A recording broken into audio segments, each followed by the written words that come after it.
عنوان بیان کریں محمد اسجد۔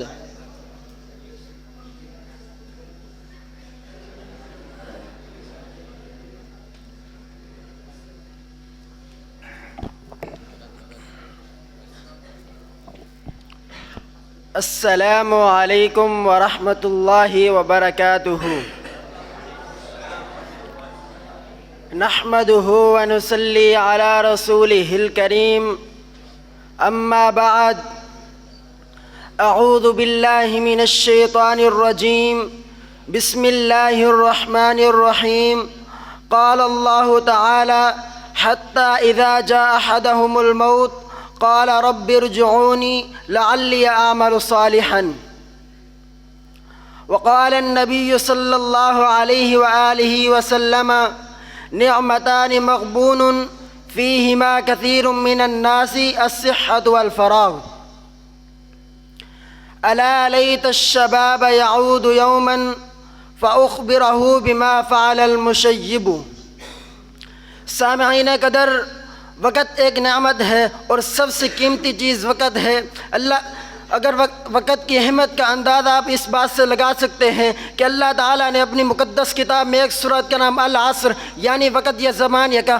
اسی طرح اللہ تعالیٰ نے فجر کی قسم اٹھائی، فرمایا والفجر ولیال عشر۔ اسی طرح اللہ تعالیٰ نے دن اور رات کی قسم اٹھائی، واللیل اذا یغشی والنہار اذا تجلی۔ اسی طرح اللہ تعالیٰ نے دن اور رات اور چاش کی قسم اٹھائی، فرمایا والضحی واللیل اذا سجی۔ سامعین قدر، اللہ تعالیٰ جس چیز کی قسم اٹھا لیتے ہیں اس کی شان بڑھ جاتی ہے۔ اے انسان، تیرا وقت قیمتی ہے، اللہ تعالیٰ نے تجھے وقت جیسی نعمت عطا کی ہے۔ اللہ تعالیٰ اپنی نعمت کے بارے میں پوچھے گا۔ جامع ترمذی کی روایت ہے، نبی صلی اللہ علیہ وآلہ وسلم فرماتے ہیں لا تزول قدم عبد یوم القیامت حتی یسأل عن عمرہ فیما افناہ۔ انسان اب قیامت کے دن انسان اپنے قدم نہ ہلا سکے گا یہاں تک کہ اپنی عمر کا حساب نہ دے دے۔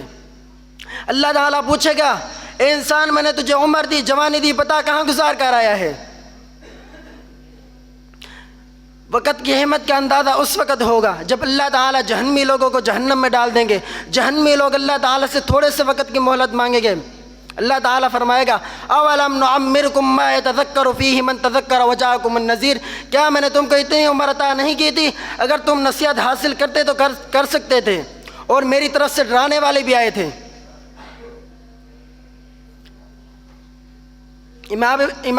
امام ابن تیمیہ کے بارے میں ابن رجب ذکر کرتے ہیں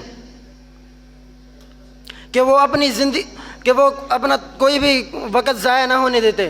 اگر کسی کام میں مشغول ہوتے تو شاگردوں سے فرماتے زور سے پڑھ دینا تاکہ میں سنتا رہوں اور یہ وقت برباد نہ ہو۔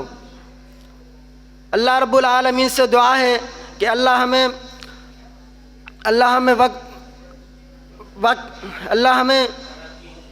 وقت کی قدر و قیمت کو جاننے کی توفیق عطا فرمائے، آمین۔ السلام علیکم۔